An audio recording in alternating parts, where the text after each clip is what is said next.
Legends of Learning presents the Number on the Wall Tides of 10 game.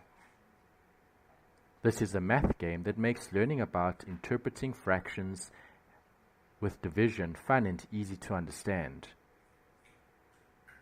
In this informative instructional game, the player takes the role of a young sailor guided by Captain Jack, a friendly pirate mentor. Together they travel from island to island, collecting treasures and facing classic challenges along the way.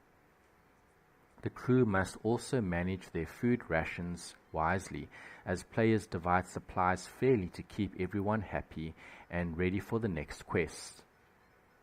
Puzzles are solved by clicking an item first, then clicking the crate where the item should be placed. Players place bread into crates that match the correct fraction as parts of a whole, then distribute pies and meat evenly among crates to model division as equal sharing. Complete all the levels to win the game.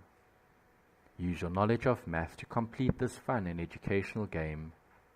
Have fun and enjoy playing.